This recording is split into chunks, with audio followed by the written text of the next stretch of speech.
Bonjour à tous, j'espère que vous allez bien.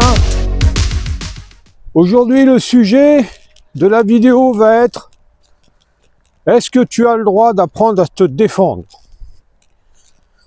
Avant cela, eh bien, n'oubliez pas de vous abonner. Il y a beaucoup de gens qui regardent, mais qui ne s'abonnent pas. Donc, abonnez-vous, partagez la petite chaîne, et puis mettez des pouces, des commentaires. C'est toujours sympa. Donc, pourquoi ce sujet? Est-ce que tu as le droit d'apprendre à te défendre, pardon? Eh bien, parce que c'est quelque chose que je vois et que j'entends de plus en plus. Je le vois dans les commentaires et je l'entends en vidéo de différentes personnes, souvent des instructeurs. Et moi, c'est quelque chose qui m'interpelle quand j'entends ça, parce que tout le monde a le droit d'apprendre à se défendre. La question que je me pose, moi, c'est: qu'est-ce que tu fous là-dedans? Qu'est-ce que tu mets dans tout le monde a le droit d'apprendre à se défendre? Parce que ça veut tout dire et ça veut rien dire, ça. Est-ce qu'un enfant a le droit d'apprendre à se défendre? Oui, éventuellement. Un adolescent, oui. Un adulte, oui. Une personne âgée, oui. Une personne handicapée, oui. Elle a le droit d'apprendre à se défendre. Après,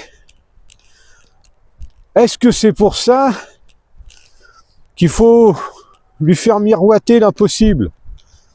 Eh bien, pas sûr.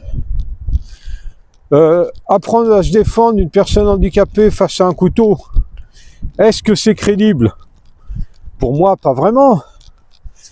Apprendre à un enfant à se défendre contre un adulte, est-ce que c'est crédible? Pour moi, pas vraiment.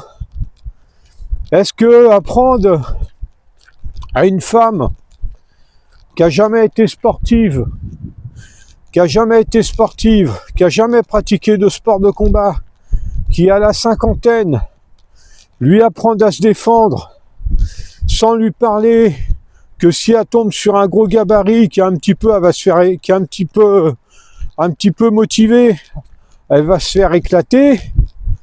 Bon, ça c'est des possibilités qui restent quand même un petit peu hasardeuses de pouvoir faire croire ça à ces personnes. Alors oui, bien sûr, tout le monde a le droit d'apprendre à se défendre, c'est une évidence.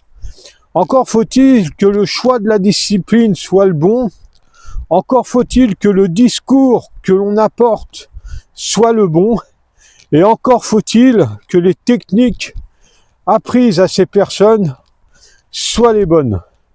Et ça fait pas mal de petits paramètres, eh bien, qui sont plutôt importants. Moi, je vois chez les femmes, le tri se fait assez rapidement.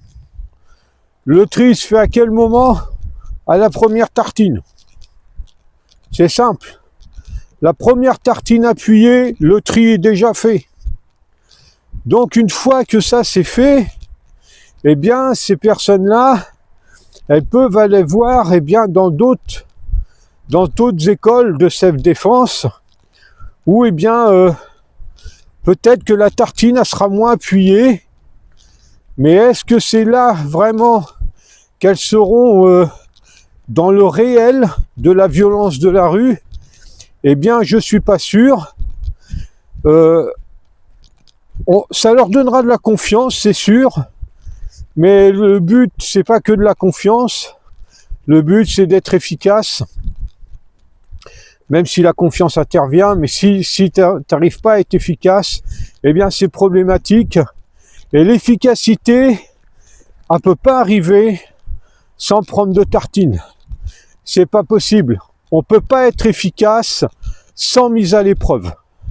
Et la mise à l'épreuve, eh bien ça passe par le combat.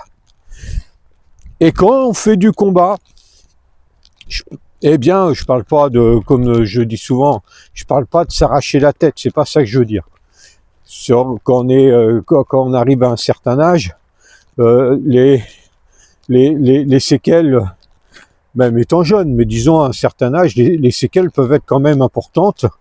Donc je parle pas de ça, mais je parle au moins que la personne se rend compte de ce que c'est que de prendre des tartines, avoir des parpaings appuyés, sans aller au chaos, mais avoir des combats qui soient appuyés. Et ça, c'est extrêmement important. Donc voilà une petite vidéo rapide. Oui, tout le monde a le droit d'apprendre à se défendre.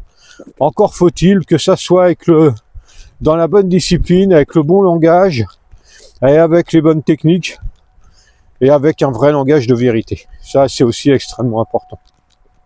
Donc voilà, à bientôt les amis, et puis je vous dis à la prochaine pour une nouvelle vidéo. Bye.